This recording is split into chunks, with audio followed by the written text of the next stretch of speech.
My dad refused to walk me down the aisle because my sister, who can't stand me, threw a party on the same day. But he completely lost it when he discovered who stepped in to take his place. Can you imagine the moment you realize your own father would choose a petty rivalry over one of the most important days of your life? My wedding day was supposed to be a dream, but it became a nightmare when my dad bailed on walking me down the aisle, all thanks to my sister's twisted game. And what he didn't see coming next. That's the part that still gives me chills. Our house in Allentown, Pennsylvania, it was a postcard picture from the outside. A white picket fence, tulips bursting with color every spring. My dad, Richard, was my absolute hero then. He'd look at me, his eyes crinkling at the corners, and say, "Adrian, you have the brightest mind I've ever seen. You're going to change the world." Those words? They were everything to me. My mom, Eleanor, was our calm center, her warm brown eyes always patient. She was the one who taught me to bake her famous chocolate chip cookies, the kind the whole neighborhood raved about. She always put our needs before her own. Then, when I was just 12, our world imploded. Mom got a diagnosis no one ever wants to hear: stage 4 pancreatic cancer. The next 6 months were a devastating blur of hospital visits, hushed adult conversations, and watching my vibrant mother slowly, agonizingly, wither away before my eyes. When she passed, it left a gaping, raw wound in our family. A wound we never, ever properly healed. My sister, Vanessa, 3 years older than me, was always complicated. Even before Mom died, I felt her resentment, a strange, simmering jealousy of the close bond Dad and I shared. After Mom was gone, it exploded. Dad vanished into his work, burying his grief in late nights at the office. And Vanessa? She swooped right in, declaring herself the new lady of the house at just 15. "Dad has enough on his plate," she'd snap at me, "without your constant neediness."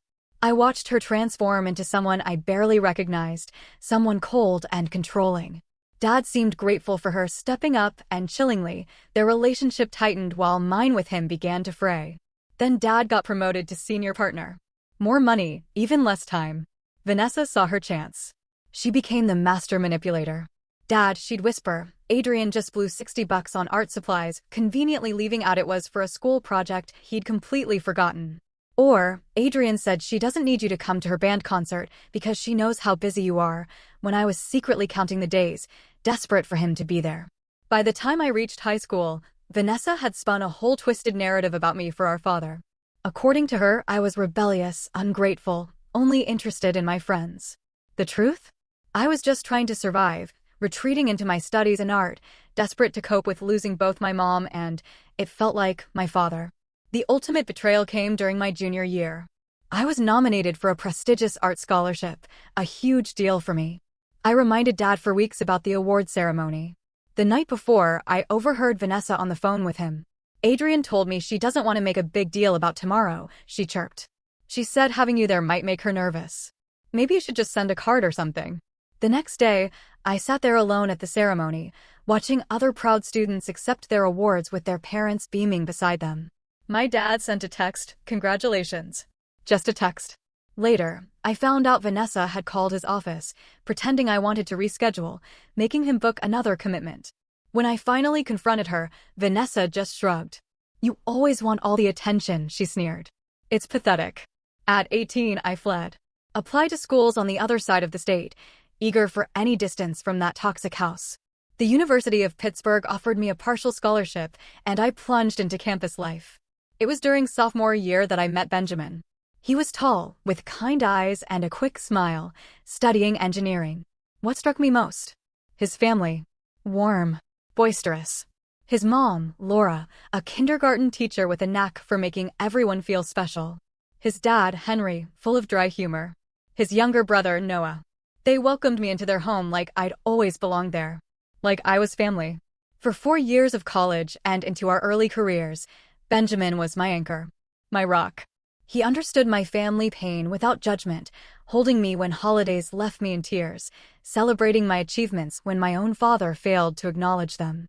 After graduation, we moved to Philadelphia, built a life together. Far from the shadow of my family's drama. Monthly calls with Dad were brief, superficial.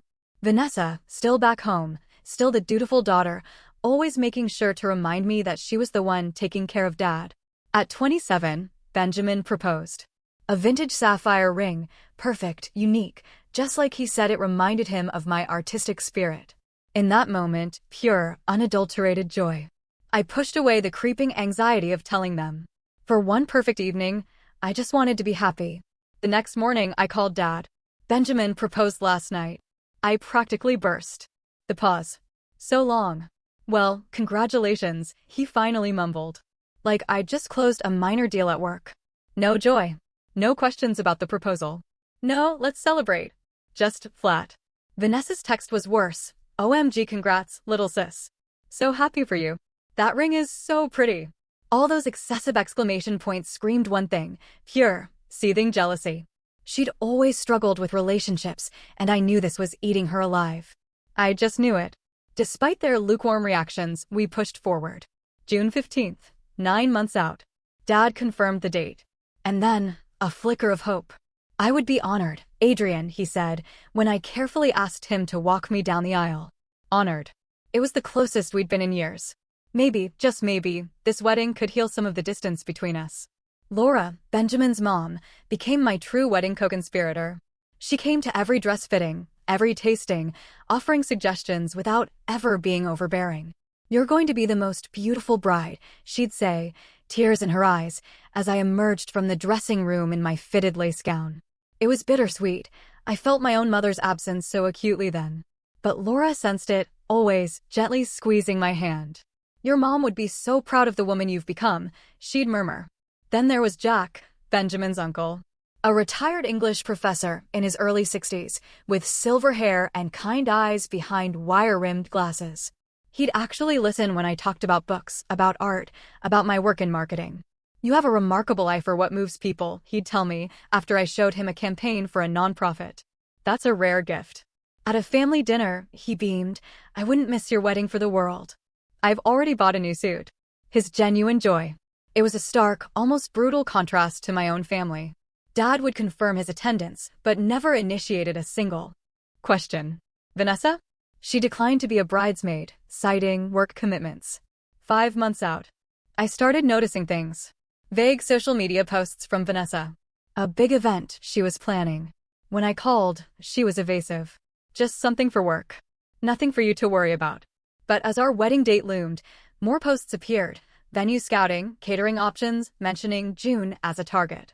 A knot of anxiety began to form in my stomach. I tried to push it down, tried to focus on my own plans. Then, the bomb dropped. Exactly 3 months before our wedding day. Vanessa called, her voice sickly, sickeningly sweet.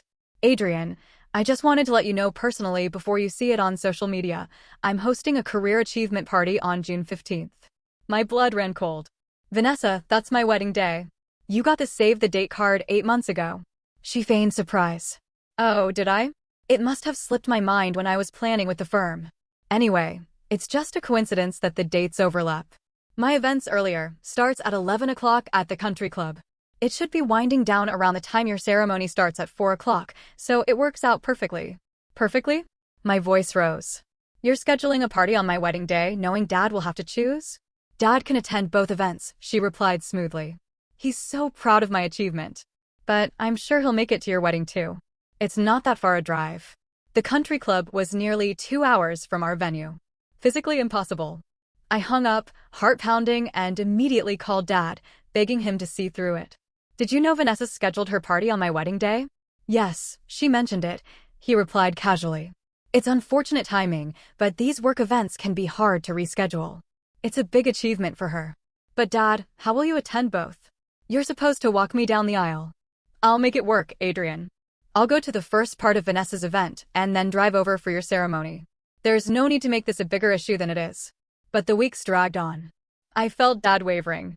During our calls, he started mentioning the traffic, asking if we could push the ceremony back an hour, wondering if I really needed him there for the pre-wedding photos. Despite the growing tension, our wedding plans continued. Final dress fittings. Meetings with a photographer. Benjamin and his family remained pillars of support, though I could tell they were increasingly concerned about my father's commitment. Then, just 2 weeks before the wedding. The call. My worst fear. Adrian, he began, his voice tight, uncomfortable. I need to talk to you about the wedding. I've been thinking about the logistics for June 15th, and I don't think I can make it to the ceremony on time.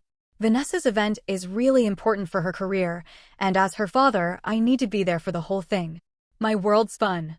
My grip tightened on the phone. You're choosing not to walk me down the aisle at my wedding? I choked out. It's not about choosing, he snapped. It's practical timing. I can't be in two places at once. Maybe you could ask Benjamin's father to walk you down the aisle. Or your friend's dad. I'm sure someone else can do it. Someone else? As if walking your daughter down the aisle was just an interchangeable task that could be delegated to a stranger. I see, I managed to whisper, my voice barely audible. I'll still come to the reception, he added, as if offering some generous compromise. I should be able to make it by 7 or so, depending on traffic. After mumbling goodbye, I dropped the phone. Just dropped it. And collapsed. Just collapsed, sobbing, onto the floor. Benjamin found me there 20 minutes later. He held me tight, his own anger evident in his tense shoulders and clenched jaw. He's not coming, I sobbed into his shoulder. He's choosing Vanessa's party over walking me down the aisle. He doesn't deserve you, Adrian, Benjamin whispered. That night, he even suggested postponing. We could move it to another date. Give your dad no excuse. The thought had crossed my mind too. But something inside me rebelled. No, I declared, a sudden fire in me. I am not rearranging our wedding because of Vanessa's manipulations. That's exactly what she wants. The next day, Benjamin's mother, Laura, called. She immediately sensed something was wrong. I found myself pouring out the whole agonizing story to her. Oh, sweetheart, Laura said, her voice brimming with motherly concern. I cannot believe your father would do this to you. Your father is making a choice he will regret for the rest of his life, but that is his burden to bear, not yours. Her words gave me strength, but the question remained, who would walk me down the aisle? The thought of walking alone felt like a public acknowledgement of my father's rejection. Days later, I received an unexpected call from Benjamin's uncle, Jack. Benjamin told me what happened, he said, his voice soft, kind. I know this is a difficult time. Family disappointments cut the deepest. Something in his tone suggested personal experience with such pain. It sounds like you understand, I replied. More than you might guess, he murmured. And then, the words that changed everything. Family isn't just about blood, Adrian. It's about who shows up for you when it matters. A week before the wedding, I hit rock bottom. Midnight, sitting on our bathroom floor, overwhelmed by grief. The wedding was coming together perfectly, but the gaping hole left by my father's absence felt immense. The next morning, Benjamin suggested I meet his mother for lunch. Laura was waiting at a quiet cafe table. Benjamin is worried about you, she said, squeezing my hand. We all are. I just feel abandoned, I confessed, stirring my tea. It's okay to feel that way, Adrian, Laura said gently. What your father is doing is wrong, and you have every right to be hurt. As we picked at our salads, Laura leaned in. There's something I think you should know, she finally said. Something about Jack that might help you understand why he called you. My curiosity piqued. Jack is actually my late husband's brother, she explained. Their father was a very rigid man, never forgave Jack for choosing academia over the family construction business. I nodded, recalling Jack's earlier comment. What you might not know, Laura continued, is that I was married once before Henry. A brief, unfortunate union when I was very young. When I decided to marry Henry, my father refused to attend. He said it would be shameful for me to have a second wedding, that it would embarrass him. That's terrible, I murmured. It was Jack who offered to walk me down the aisle, she said, a small, sad smile forming. He understood what it was like to be rejected by a parent. He told me, Laura, you deserve to be given away by someone who celebrates your happiness, not someone who judges it. Her story resonated so deeply with my situation. I had no idea Jack had done that for her. He never had children of his own. Laura explained, but he had been the most wonderful uncle to Benjamin and Noah, always present, always supportive. Do you think, I started hesitantly, would it be inappropriate to ask Jack if he would walk me down the aisle? Laura's eyes welled up with tears. Oh, sweetheart, she whispered, I think it would mean the world to him. But this has to be your decision, not something you feel pressured into. I spent the next day considering it, turning the idea over and over in my mind. Jack had always shown genuine interest in my life, had been nothing but kind. There was something profoundly poetic about being walked down the aisle by someone who truly understood parental rejection. That evening, I called Jack. We met at a bookstore cafe. I took the liberty of ordering your usual, he said with a warm smile. Vanilla latte with an extra shot. Right? The fact that he remembered such a small detail about me, it solidified everything. Jack, I began, my courage gathered. There's something I wanted to ask you. He set down his coffee, giving me his full attention. Anything, Adrian? I don't know if Benjamin told you, but my father has decided not to walk me down the aisle. The words still hurt to say out loud. Jack nodded solemnly. Benjamin mentioned there was some conflict. I'm truly sorry you're experiencing this. I took a deep breath. Laura told me how you walked her down the aisle at her wedding to Henry, and how meaningful that was to her. I was wondering. I would be honored if you would consider doing the same for me. Jack's expression shifted from surprise to profound emotion. For a moment, he seemed unable to speak, his eyes glistening. Adrian, he finally said, his voice thick with unshed tears, I cannot tell you what this means to me. Are you certain? This should be a special moment with someone you are close to. I am absolutely certain, I replied, feeling more confident by the second. You have shown me more genuine interest and support in the years I have known you than my father has in a decade. I would be proud to have you walk me down the aisle. Jack reached across the table and took my hand in his. Then I accept, he said. With all my heart. It would be one of the greatest honors of my life. The crushing weight that had been on my chest for weeks suddenly felt lighter. Jack was right. Family was about who showed up, not just shared DNA.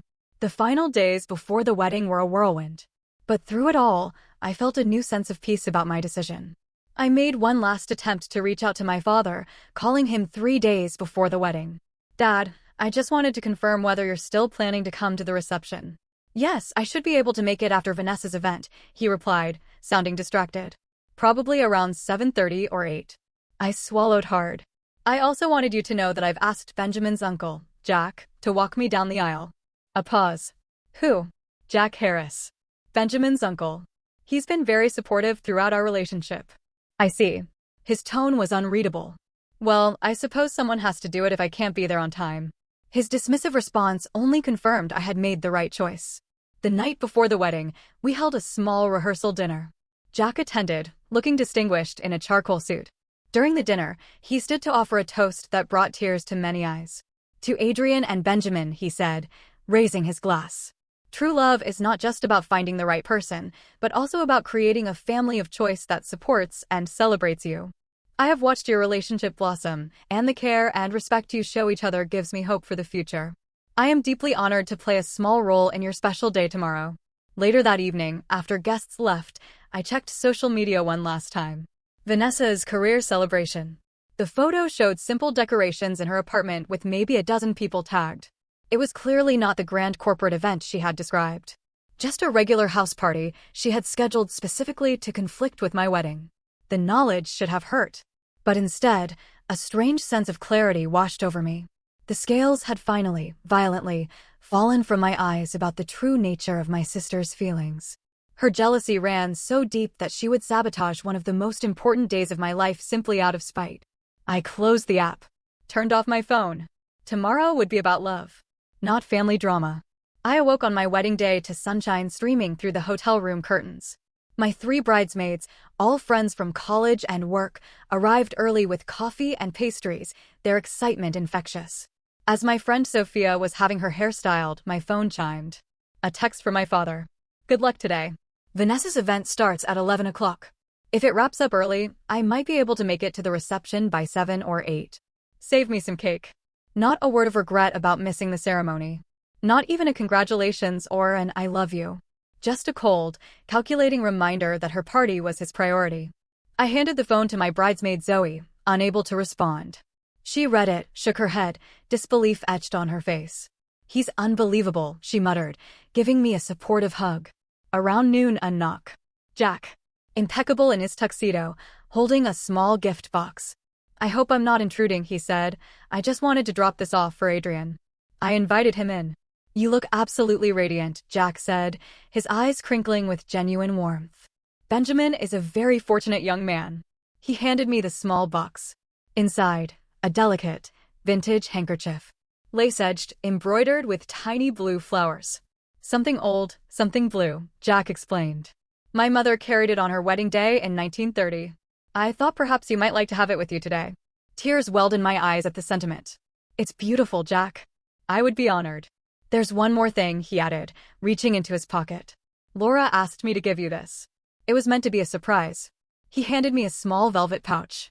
Inside, A delicate silver bracelet with a single charm, a paintbrush crossed with a pen. She remembered you telling her how you loved both writing and painting as a child, Jack explained. She wanted you to have a reminder of your creative spirit on your wedding day. The thoughtfulness of the gesture overwhelmed me. These people, who had no obligation to me by blood, they had shown more care for my happiness than my own family ever had.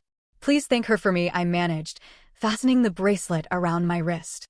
I'll thank her properly later, but this means so much. As the afternoon progressed, I focused on the joy. My bridesmaids helped me into my dress, my hair swept up elegantly. With my mother's pearl earrings, Laura's bracelet, and Jack's handkerchief tucked into my bouquet, I felt ready. At 3:30, the photographer. Then, Benjamin's mother, Laura. "Oh, Adrian," she breathed, her eyes welling up. "You are absolutely stunning." She hugged me carefully. "Jack is waiting in the lobby whenever you are ready." 10 minutes to 4. I made my way to the garden terrace where the ceremony would take place. Through the glass doors, I could see the guests. The floral arch where Benjamin waited, the string quartet playing softly. Jack was waiting in the small antechamber, looking slightly nervous but composed. When he saw me, his expression was one of pure pride. "Ready?" he asked gently. I just nodded, too choked up to speak. He offered his arm. As the first notes of Canon in D began to play, the doors opened before us. Walking down that aisle, with Jack beside me, I felt a curious blend of emotions. There was still a pang of sadness, yes, for the father who chose to miss this moment. But it was drowned out by overwhelming gratitude. For this man. This kind, graceful man. And Benjamin's face. His eyes full of love and wonder as I walked toward him. That moment?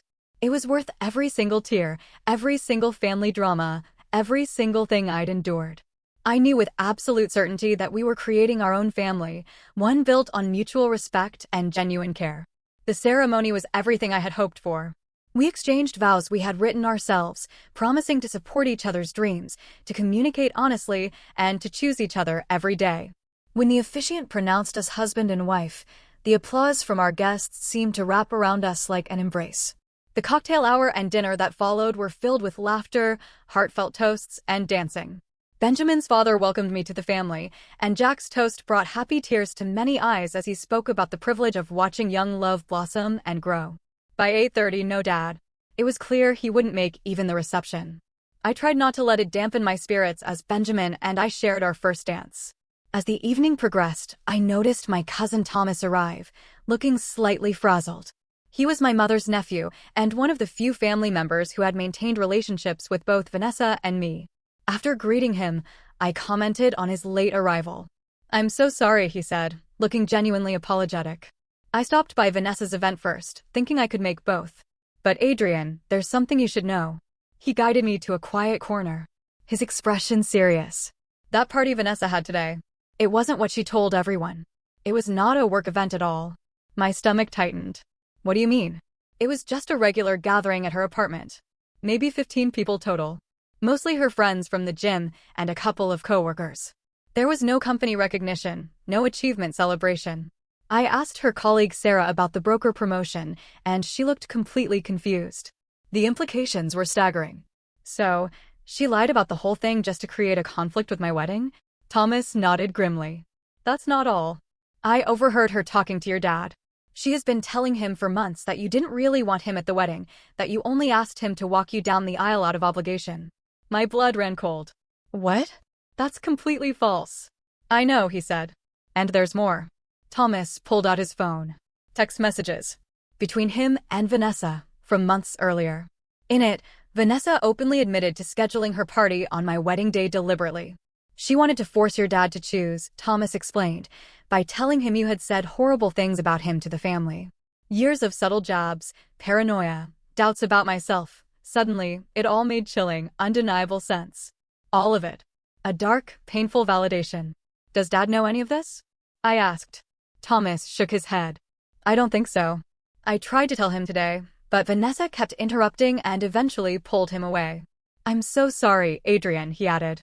"I should have realized what was happening sooner." I hugged my cousin, grateful for his honesty. "Thank you for telling me, Thomas. At least now I know the truth." As the reception continued, I tried to process this new information. Part of me wanted to call my father immediately and expose Vanessa's lies. But another part recognized that this was my wedding day, and I deserved to enjoy it without more drama.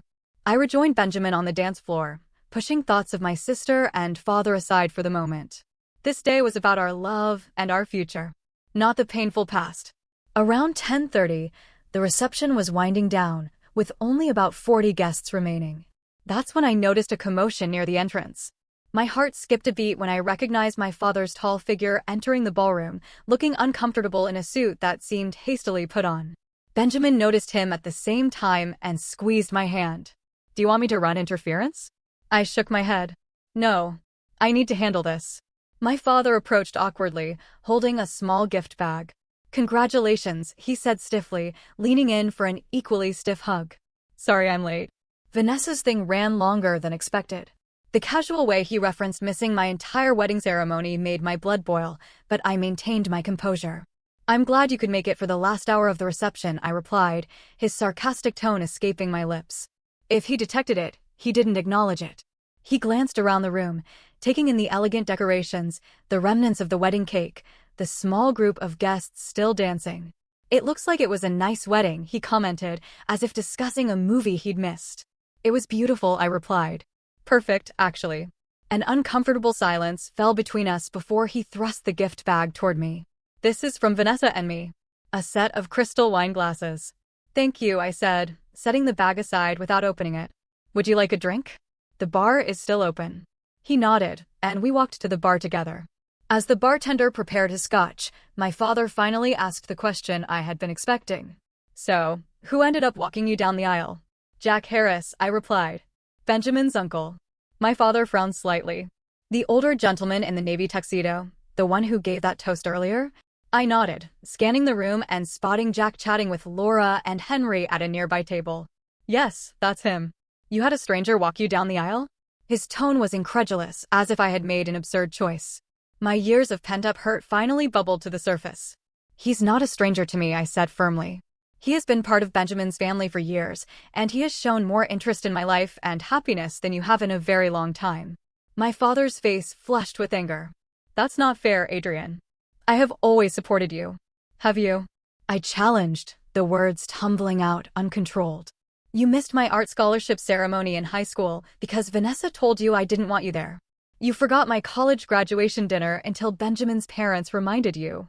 And now you skipped my wedding ceremony for Vanessa's fake party." "Fake party? What are you talking about?" At that moment, Thomas approached us. "Uncle Richard, I'm glad you made it, even if it's just for the end of the reception." My father nodded curtly. "Thomas, what is this Adrian is saying about Vanessa's party being fake?" Thomas looked between us, clearly realizing he had walked into a tense conversation. "I was just telling Adrian earlier," he said calmly. "The party today was not a work event. It was just a regular get-together at Vanessa's apartment." "That cannot be right." My father insisted. "Vanessa said it was for her broker promotion. The firm was sponsoring it." "I asked her colleague Sarah about it," Thomas replied evenly. "There was no promotion, no company event. It was just a party Vanessa planned on the same day as Adrian's wedding." My father's expression shifted from disbelief to confusion.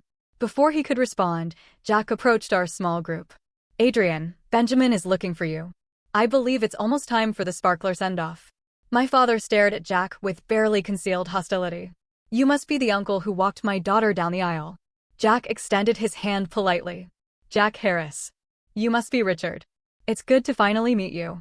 My father ignored the outstretched hand. "I don't understand why my daughter needed to have a stranger take my place at her wedding." "Dad, stop it," I hissed, mortified by his behavior. Jack remained composed. "I can understand your confusion. It was an honor to support Adrienne on her special day, especially knowing how important the ceremony was to her." "Important to her?" My father scoffed. "If it was so important, she could have scheduled it on a day that didn't conflict with her sister's event." "My wedding was scheduled 9 months ago," I interjected, my voice shaking. "Vanessa deliberately planned her party for the same day, and Thomas has proof of it." Thomas reluctantly showed my father the text messages. My father read them, his face growing increasingly pale. "This cannot be right," he muttered. "Vanessa would not do this." "She has been doing it for years, Dad," I said, my voice breaking. "She has been deliberately driving a wedge between us since Mom died. She lied to you about me not wanting you at my art ceremony, about me not caring if you came to my graduation dinner, and now about me not really wanting you to walk me down the aisle. My father looked genuinely shocked. She told me you said having me walk you down the aisle would be embarrassing because we're not close anymore. She said you only asked out of obligation. That is absolutely not true. I insisted. I wanted you there. I have always wanted you in my life. The realization seemed to hit my father all at once, the years of manipulation suddenly becoming crystal clear to him. His expression shifted from confusion to anger. I need to speak with Vanessa, he said sharply, pulling out his phone. Not now. I pleaded. This is my wedding reception. But he was already dialing, stepping away from us. Jack placed a gentle hand on my shoulder. I'm so sorry about this, Adrian. Should I get Benjamin? I nodded gratefully, feeling overwhelmed. Jack disappeared, returning moments later with my new husband. Benjamin took in the situation, quickly putting a protective arm around me. What happened? Before I could explain, my father returned, his face flushed with anger. Vanessa hung up on me. I'm going to her apartment right now to get the truth. Dad, please, I said.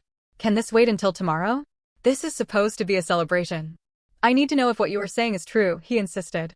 If Vanessa has been lying to me all these years, she has, Thomas confirmed quietly. I'm sorry, Uncle Richard, but it's true. My father looked at me, then at Jack, who was standing supportively beside Benjamin and me. Something about seeing us together seemed to trigger a fresh wave of anger in him. So you replace me with him? He demanded, gesturing toward Jack. Some random old man you barely know? Jack stepped forward, his voice calm but firm. Mr. Evans, I understand you are upset, but this is neither the time nor place for this conversation. Today is about Adrian and Benjamin's marriage, not about past grievances. Don't tell me what this day is about, my father snapped. She is my daughter.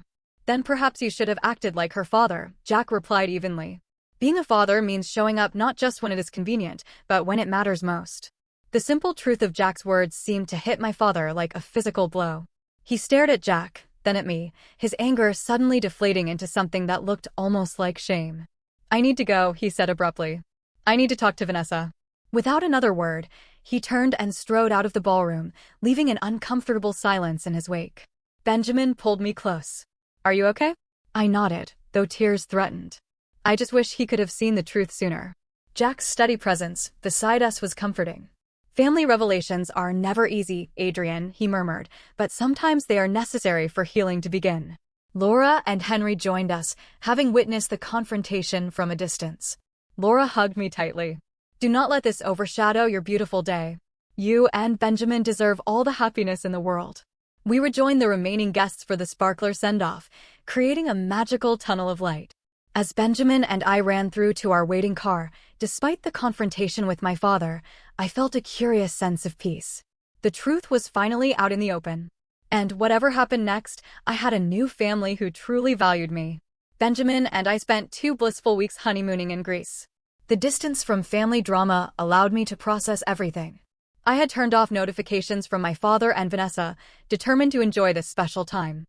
But when we returned to our apartment in Philadelphia, reality was waiting in my voicemail and email inbox.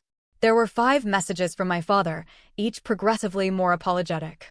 The final one, left just 3 days before our return, was particularly raw. Adrian, his voice choked with emotion, I don't know if you're listening to these messages, but I need to tell you that you were right about Vanessa. After the wedding, I went to her apartment and confronted her with those text messages Thomas showed me. At first, she denied everything, but when I pressed her, she finally admitted the truth. She has been manipulating both of us for years, telling me you didn't want me in your life, while telling you I was too busy for you. I cannot believe I was so blind. I understand if you never want to speak to me again, but I hope someday you will give me a chance to make this right. I am so sorry I missed your wedding. It was unforgivable. There were no messages from Vanessa, only a curt email stating she was taking some time away from family drama and would be traveling for work indefinitely. I sat on our couch, staring at my phone long after the messages ended. Benjamin sat beside me, holding my hand in silent support. What are you thinking? He finally asked. I don't know, I admitted. Part of me feels vindicated that Dad finally sees the truth about Vanessa, but another part is just sad for all the years we lost. Do you want to call him back? I considered the question carefully. Not yet.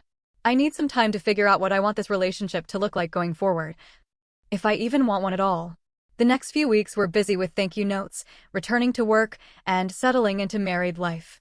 I maintained contact with Benjamin's family, especially Jack, who called every Sunday evening to check in. "How are you doing, Adrian?" he would ask, his voice warm with genuine concern. Our conversations would range from books we were reading to work projects to deeper discussions about family and forgiveness. Jack never pressured me about reconnecting with my father, but his own experiences offered valuable perspective. "Forgiveness is not about excusing the behavior," he told me during one call. "It is about freeing yourself from the burden of resentment. Whatever you decide about your relationship with your father, make sure it brings you peace." A month after our return, I finally called my father. We arranged to meet at a neutral location, a cafe halfway between Philadelphia and Allentown. He was already there when I arrived, looking older and more tired than I remembered from the wedding. He stood awkwardly as I approached the table. "Adrian, thank you for coming," he said, his voice thick with emotion. We sat down, ordering coffee to give ourselves something to do with our hands. "I don't even know where to begin," he said after our drinks arrived. "I failed you so completely." "Yes, you did," I agreed, not willing to sugarcoat the truth. "But I want to understand how it happened. How did you not see what Vanessa was doing all these years?" He sighed heavily. "After your mother died, I was lost. Vanessa stepped up to take care of things at home, and I was grateful. It was easier to believe her version of events than to face my own grief and inadequacy as a single parent. She became my connection to you, filtering everything through her perspective. By the time you left for college, I believed her narrative that you were pulling away from the family." "I never wanted to pull away from you," I said. "I just couldn't handle Vanessa's constant manipulation. It was easier to distance myself." "I understand that now," he replied. After the wedding, when I confronted her, she finally admitted everything. She has been jealous of our relationship since you were a child. She felt I always favored you, and after your mother died, she saw an opportunity to have me all to herself. "Have you spoken to her since?" He shook his head. "She left for a business trip to Florida the day after I confronted her. She's staying with a friend in Miami and refuses to discuss what happened. I don't know when or if she will come back." We talked for nearly 3 hours, going through painful memories and misunderstandings. There were tears on both sides, recriminations, and eventually, the beginnings of understanding. "I want to try to rebuild our relationship," my father said as we prepared to leave. "I know I don't deserve another chance, but if you are willing, I would like to get to know the amazing woman you have become." "I need to think about it," I replied honestly. "This is not something we can fix in one conversation." He nodded, accepting my boundary. "Take all the time you need. I will be here when you are ready." Over the following months, we began a careful reconciliation. Weekly phone calls became regular visits. I introduced him properly to Benjamin's family, including Jack, who displayed remarkable grace in welcoming my father despite their awkward first meeting. 3 months after our first reunion, my father suggested a family dinner at his home, including Benjamin's parents and Jack. It was a tentative step toward blending our families. And while there were awkward moments, there was also genuine effort on all sides. After dinner, I found my father and Jack in the living room, deep in conversation. "I want to thank you for being there for Adrian when I was not," my father was saying. "Walking her down the aisle should have been my privilege, but you did it with honor." Jack nodded thoughtfully. "She is a remarkable young woman. You should be very proud of who she has become, largely through her own strength and determination." "I am," my father agreed. "I just wish I had been more present to see it happening." Their conversation gave me hope that perhaps the wounds of the past could truly heal with time and effort. Vanessa remained distant, occasionally sending impersonal text messages or holiday cards, but avoiding any real conversation about what had happened. I came to accept that some relationships might never be repaired, and that was okay. 6 months after the wedding, we hosted our first Thanksgiving as a married couple. Our dining table was filled with Benjamin's family, my father, cousin Thomas, and a few close friends. Vanessa was invited but declined without explanation. As we went around the table sharing what we were thankful for, my father's voice broke with emotion. "I am thankful for second chances," he said simply, "and for a daughter whose capacity for forgiveness humbles me every day." When it was Jack's turn, he smiled warmly around the table. "I am thankful for the reminder that family is created through love and choice, not just biology. And I am especially thankful to have gained another niece in Adrian, whose courage and grace inspire me." On our 1-year anniversary, Benjamin and I held a small dinner party to celebrate. Jack surprised us with a toast that brought tears to my eyes. 1 year ago, he began, I had the immense privilege of walking this beautiful young woman down the aisle to marry the man she loves. What began as an honor became one of the greatest gifts of my life, the opportunity to be part of Adrian and Benjamin's journey. May your marriage continue to grow in strength and joy. And may you always remember that true family consists of those who choose to love you, even when it is difficult. As I reflect on the journey that brought us here, I realize that sometimes life's greatest wounds can lead to unexpected healing. My father's devastating absence on my wedding day led to Jack's profound presence, which in turn created a bridge for my father's return to my life. The family I have now? It's a tapestry. It includes both those I was born to and those I have chosen. All imperfect, all valuable in their own ways. I have learned that forgiveness doesn't mean forgetting or excusing harmful behavior.